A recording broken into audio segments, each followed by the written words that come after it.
Sejumlah bandara baru di Pulau Jawa sepi dari penumpang dan terus merugi karena tak mampu untuk menutupi biaya operasional.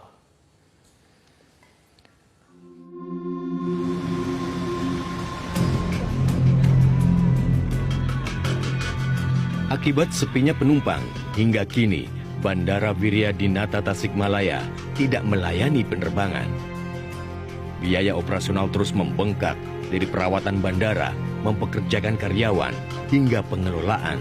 Sungguh ironis karena ketiadaan penerbangan, bandara ini beroperasi tanpa pemasukan. Walau demikian, menurut Dinas Perhubungan Kota Tasikmalaya, tidak adanya penerbangan di Bandara Wiryadinata karena maskapai kekurangan armada untuk pesawat jenis propeller. Pertemuan dengan para direktur maskapai, dengan badan penyelamat. Jadi memang alasan-alasan para direktur baik Wing, Citylink itu memang permasalahannya yang tadi, kekurangan pesawat. Dalam Peraturan Menteri Perhubungan Nomor 69 Tahun 2013, ditetapkan jarak antar bandara untuk Pulau Jawa radius 200 km. Namun, tanpa disadari, pemerintah melanggar peraturan yang dibuatnya. Ada peraturan pemerintah, ada peraturan perundang-undangannya, ada peraturan menterinya yang menyatakan jarak dari satu bandara ke bandara lain itu di Jawa 100 km. Tapi yang paling terjadi misalnya Cilacap pada bandara, Purbalingga ada bandara itu jaraknya 65 kilo. Kenapa dibangun? Pemerintah harus tanggung jawab. Kenapa dibangun? Banyak dan itu terjadi. Tetapi dilanggar karena urusan politik. Apakah ada tokoh di situ yang mau diangkat? Oh ini partai ini nggak bisa. Kalau udah begitu nggak bisa.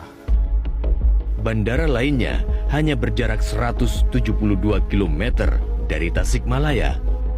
Bandara Jenderal Besar Sudirman di Purbalingga diresmikan pada tanggal 21 Juni 2021. Lagi-lagi, nasibnya tak jauh beda dengan Bandara Wiryadinata. Bandara ini tercatat hanya melakukan penerbangan sebanyak 12 kali. Saat itu juga Wings Air, Pondok Cabe Purbalingga juga mencoba penerbangan 2 kali. Tapi memang demandnya cukup rendah saat itu, sehingga mereka membatalkan penerbangan. Lalu pemerintah Barimas Raya, Purbalingga, Banyumas, lalu ada Wonosobo, Pemalang, sama Banjarnegara melaksanakan penerbangan block seat saat itu. Kita berjalan kurang lebih 8 kali penerbangan di bulan November dengan Desember 2022. Alhamdulillah berjalan lancar semuanya, tapi harapan kami kan bukan itu ya. Harapan kami justru menciptakan penerbangan yang berkesinambungan, berkelanjutan.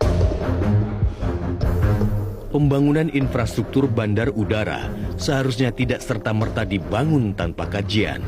Provinsi Jawa Tengah tanpa disadari telah mempunyai 6 bandara komersil dengan jarak saling berdekatan untuk ukuran sebuah bandar udara.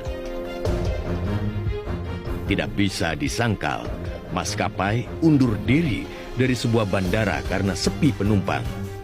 Secara bisnis, perusahaan penerbangan tak mau merugi.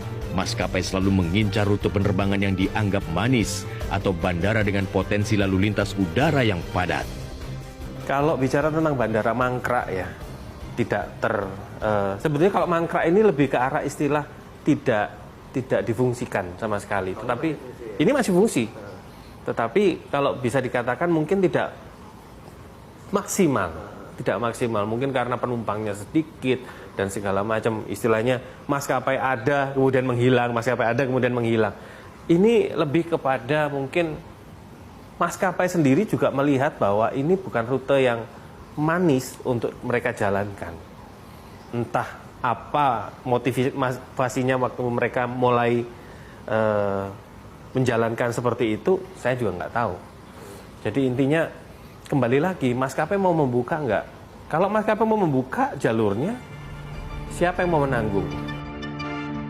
Deretan bandara sepi seharusnya dibangun dengan kajian profesional.